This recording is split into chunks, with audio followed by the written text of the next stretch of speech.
ચેતર વસાવાને રાજપીપળા કોર્ટમાં લાવવામાં આવ્યા છે। ડેડિયાપાડામાં થયેલી બબાલને લઈ આ મહત્વપૂર્ણ સમાચાર। તો ડેડિયાપાડા પોલીસે કોર્ટમાં ચાર્જશીટ રજૂ થતા તેઓને હાજર કરાયા છે। અત્યારે રાજપીપળા કોર્ટમાં હાજર થતા તેમના સમર્થકોનો જમાવડો પણ જોવા મળ્યો હતો। ડેડિયાપાડા પોલીસની ટીમે રાજપીપળા સેશન્સ કોર્ટની અંદર આખી આ ઘટના મામલે ચાર્જશીટ રજૂ કરી છે।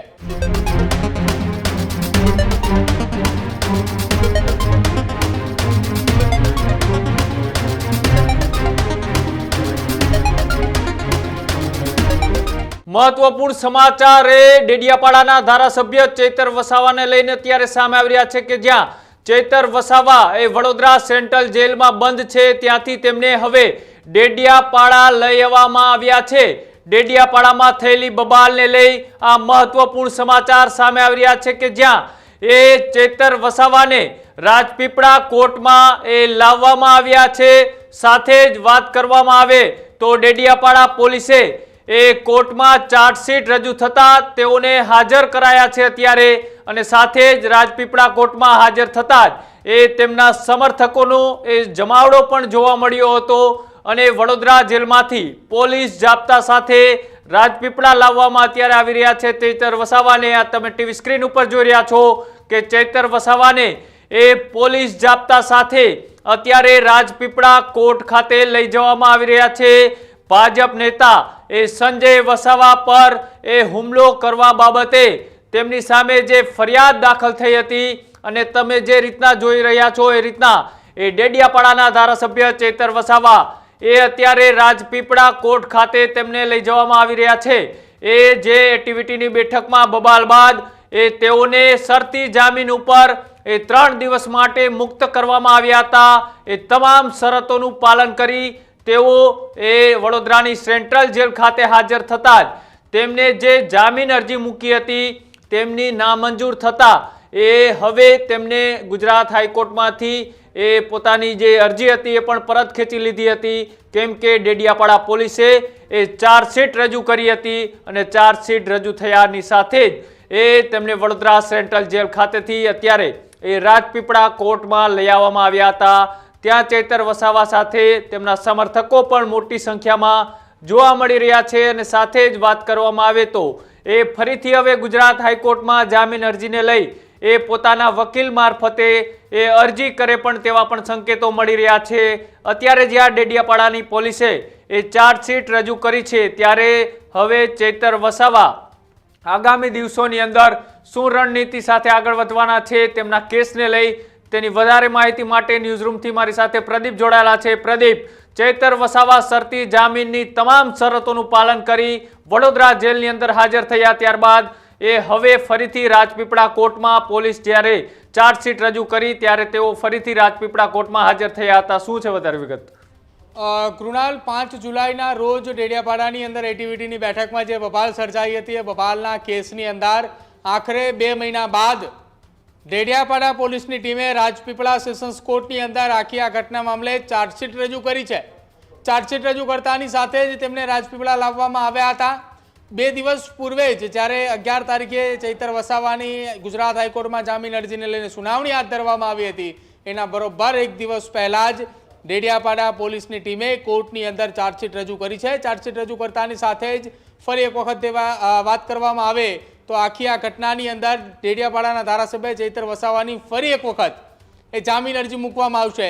સેશન્સ કોર્ટે તેમની જામીન અરજી જે છે તે ફટકારી હતી, તેઓ ફરી એક વખત હાઈકોર્ટના શરણે આવશે, પરંતુ એ પહેલાં જ આજે ડેડિયાપાડાની સેશન્સ કોર્ટમાં એટલે કે રાજપીપળા ખાતે આવેલી સેશન્સ કોર્ટની અંદર આ કેસની પહેલી મુદત પડી હતી, જેમાં ધારાસભ્ય ચેતર વસાવાને વડોદરા સેન્ટ્રલ જેલથી પોલીસ જાપ્તા સાથે તેમના વિસ્તાર એટલે કે રાજપીપળાની અંદર લાવવામાં આવ્યા હતા। જ્યારે વિસ્તારની અંદર રાજપીપળામાં લાવવામાં આવ્યા ત્યારે પ્રાથમિક દ્રષ્ટિએ પહેલા જ્યારે ચેતર વસાવા ત્યાં પહોંચ્યા ત્યારે ડેડિયાપાડા કે રાજપીપળામાં કોઈને ખ્યાલ ન હતા કે ચેતર વસાવા કોર્ટની અંદર આજે હાજર થવાના છે, તેમને પોલીસે લઈને આવવાની છે। પરંતુ જેમ જેમ આ માહિતીઓ લોકો સુધી પહોંચવા માંડી, આ માહિતી વાયુ વેગે જ્યારે વિસ્તારની અંદર પ્રસારિત થઈ ત્યારે તમામ લોકોએ તત્કાલ દોડીને કોર્ટે પહોંચ્યા હતા। કોર્ટની પાસે પહોંચતાની સાથે જ ધારાસભ્ય ચેતર વસાવાના મળવા માટે, એક ઝલક જોવા માટે, જાણે કોઈ સ્ટાર આવ્યા છે તેમના વિસ્તારની અંદર, એ પ્રમાણે ત્યાં લોકો ઉપસ્થિત રહ્યા હતા। જો કે કેટલાક લોકોએ તેમની સાથે હાથ પણ મિલાવવાનો પ્રયત્ન કર્યો હતો. જો કે કોર્ટની કાર્યવાહી પૂરી થયા બાદ તત્કાલ એ પોલીસ વાનની અંદર બેસાડી ધારાસભ્ય ચૈતર વસાવાને લઈને ત્યાંથી એ પોલીસ રવાના થઈ ગઈ હતી. કેમ કે ભૂતકાળની અંદર જ્યારે તેમની ધરપકડ કરવામાં આવી હતી ત્યાં દરમિયાન કાયદો અને વ્યવસ્થાની સ્થિતિ જાળવવા માટે ત્યાં અધિકારીઓ દ્વારા અને સાથે જ પ્રાંત અધિકારી સહિતના અધિકારીઓ 144ની કલમ લાગુ કરી હતી. કેમ કે ત્યાં મામલો ઉશ્કેરાયો હતો. ફરી એક વખત આ પ્રકારની કોઈ ઘટના ન બને એટલા માટે તત્કાલે કામગીરી પૂર્ણ થતાની સાથે જ કોર્ટની કાર્યવાહી જેવી પૂરી થાય છે તરત એ કોર્ટમાંથી તેમને પોલીસ વાનમાં બેસાડી ફરી એક વખત વડોદરા જેલ તરફ તેઓ રવાના થઈ ચૂક્યા હતા. પરંતુ આજે પહેલી તારીખ હતી, પહેલી મુદત હતી સેશન્સ કોર્ટની અંદર. હવે આગામી દિવસોની અંદર ચૈતર વસાવાના જે એડવોકેટ જે છે તેમની જે ટીમ છે એ ટીમ ગુજરાત હાઈકોર્ટની અંદર ફરી એક વખત એ જામીન અરજી કરશે અને જામીન અરજી કરે દરમિયાન આ કેસની અંદર હવે રાહ જોવામાં આવશે કે શું ચૈતર વસાવાને આ કેસમાં હવે જામીન મળે છે કે કેમ, અને મળે છે તો કઈ શરતોને આધારે જામીન મળે છે. જેમ કે ભૂતકાળની અંદર એટલે કે 3-4 દિવસ પહેલા ગુજરાત વિધાનસભાના ચોમાસા સત્રમાં તેઓએ શરતોનું પાલન કર્યું હતું અને પાલન કર્યા બાદ તેમના જામીન મંજૂર થયા હતા. તો આ વખતે જ્યારે ગુજરાત હાઈકોર્ટની અંદર જામીન અરજી મૂકવામાં આવશે ત્યારે એ વાતનો ઉલ્લેખ કરવામાં જરૂર આવશે કે અમે એ શરતી જામીન જેમને મળ્યા હતા હંગામી જામીન એમાં અમે શરતોનું પાલન કર્યું હતું. તો હવે અમને નર્મદા જિલ્લામાં પ્રવેશતાની સાથે સાથે ડેડિયાપાડા વિસ્તારની અંદર પણ પ્રવેશ કરવામાં આવે. ચૂંટાયેલા જનપ્રતિનિધિ છીએ એટલા માટે આ તમામ વિગતો સાથેની જામીન અરજી કદાચ ગુજરાત હાઈકોર્ટની અંદર મૂકવામાં આવે ત્યારે હવે જોવાનું રહેશે કે આગામી તારીખ કઈ આવે છે કૃણાલ, અને કઈ તારીખે હાઈકોર્ટમાં સુનાવણી હાથ ધરવામાં આવે છે. બિલકુલ પ્રદીપ, આભાર જોડાવા બદલ અને માહિતી આપવા બદલ. તો જે રીતના એ ચૈતર વસાવા એ જ્યારે એ વડોદરા સેન્ટ્રલ જેલ ખાતેથી પોલીસ જાપ્તામાં એ તેમને ડેડિયાપાડાની સેશન્સ કોર્ટ એટલે કે રાજપીપળા ખાતે લાવવામાં આવ્યા હતા. ડેડિયાપાડા પોલીસે એ ચાર્જશીટ રજૂ કરી હતી ત્યારે તેમની જે 11 તારીખની જે ગુજરાત હાઈકોર્ટમાં સુનાવણી હતી તે પહેલાં તેમને પોતાની અરજી પાછી ખેંચી લીધી હતી. હવે ક્યાંક ને ક્યાંક એવી માહિતી મળી રહી છે કે ચૈતર વસાવા પોતાના વકીલ મારફતે હવે ફરીથી ગુજરાત હાઈકોર્ટના દ્વાર ખટખટાવશે અને તેઓ એ પોતે જે વર્તન કર્યું છે તે તમામ વસ્તુઓનો અરજીમાં ઉલ્લેખ પણ કરશે. શરતી જામીન તેમને જે આપવામાં આવ્યા હતા, શરતી જામીનમાં જે વાતનો ઉલ્લેખ કરવામાં આવ્યો હતો એ તમામ મુદ્દાઓનું તેમણે પાલન કર્યું.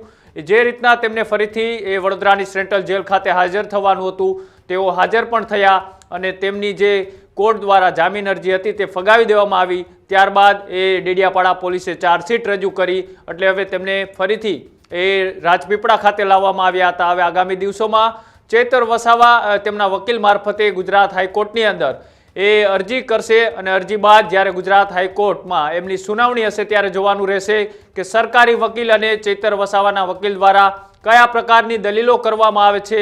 હવે આગામી દિવસોમાં જ્યારે સુનાવણી હશે ત્યારે ચૈતર વસાવાના જામીન છે તે મંજૂર થાય છે કે પછી હજી ચૈતર વસાવાનો જેલવાસ છે તે યથાવત રહે છે. હવે આગામી દિવસોમાં જોવાનું રહ્યું.